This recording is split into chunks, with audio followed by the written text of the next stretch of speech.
obstacle that will come up. Allama Hilli narrates, he says, I was now on my 40th visit to Masjid al-Sahla. It was a Tuesday night.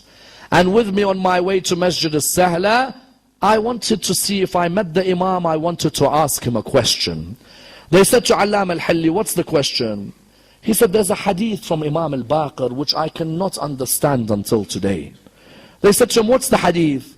He said, the hadith of Imam al-Baqir says, whoever cries a tear the size of the wing of a fly for Imam Hussain, Allah will cure his sins even if they were the size of an ocean. The tear the size of a wing of a fly for Imam Hussain, Allah would cure sins the size of an ocean. Allama Hilli says, I couldn't understand that hadith. How does that hadith mean that all the sins will be cured? Why would Allah forgive all the sins because a person shed a small tear for Hussein? So Allama Hilli says, it was the 40th Tuesday and I set off towards Kufa, towards the place where the house of the Imam will be, where the government of the Imam will be. He said, as I got close to Masjid al-Sahla, an Arab man saw me. He said to me, excuse me, where are you going? He said, I'm going towards visiting Masjid al-Sahla. He said to him, why? He said, I want to visit Masjid al-Sahla. It's my 40th Tuesday and I want to meet the Imam of my time and I have a question I want him to answer for me. So the Arab man said to him, do you mind if I answer the question? He said, no, only my Imam can answer.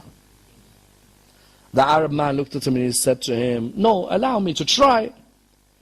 What's your question?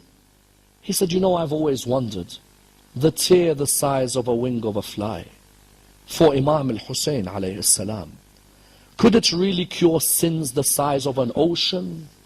He said, I've never understood this hadith of Imam al-Baqir.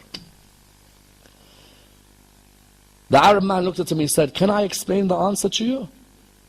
Allama Hilli said, well, go ahead, if you know, go ahead. He said, there was a king who went to war and his soldiers were with him. And midway through the journey, his soldiers were away from him and he was stuck in a forest alone. He didn't know where to go and he couldn't find any of his soldiers. So he went and knocked at the door. An old lady answered. She said to him, how can I help you? He said, I'm the king of this whole land.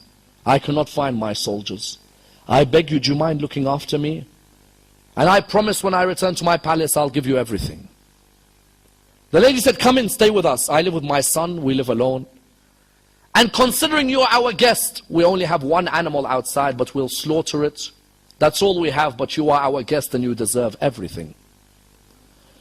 That king, when he left their house having eaten, said, I swear when I return to my palace, I'll give you what you want.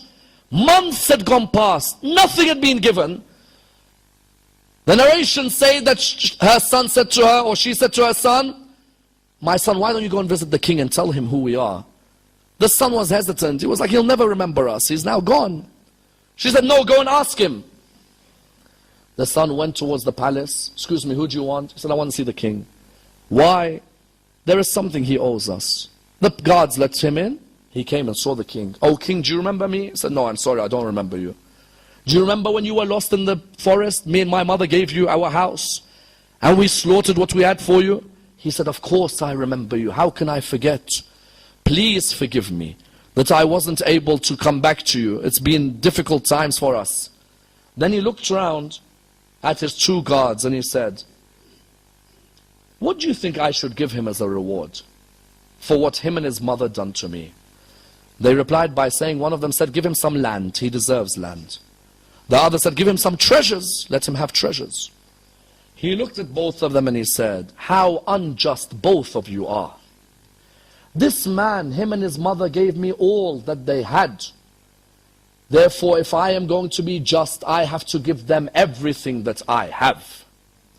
The Arab man looked at Allama Hilli and said, oh Allama Hilli, if a normal king can be so just that he is willing to give everything away because a mother and her son sacrificed one animal, then do you not think the King of Kings would give all his forgiveness away for the man who gave everything he had on the 10th of Muharram.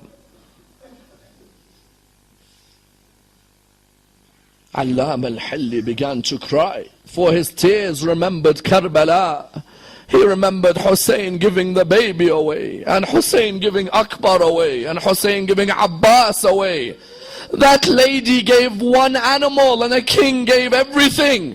Hussain gave his life. How could the King of Kings not give all his forgiveness to the man who gave everything away on the 10th of Muharram? A tear. Imam al-Baqir said a tear the size of the wing of a fly for Abu Abdullah cure sins the size of the ocean. How many of us are sinners tonight on a Thursday night, brothers and sisters? How many of us? How many of us, our tear for Abu Abdullah, for what he gave away? Then he looked at him and said, oh Allama Hilli, tell my Shia that if they visit me every Tuesday in Masjid al-Sahla, I will be there for them. As the poet says, oh Allama Hilli, tell my Shia not to forget me, I am with them. Tell my Shia that when I see their deeds, I cry sometimes. I expect more from my Shia, more from my followers. And that's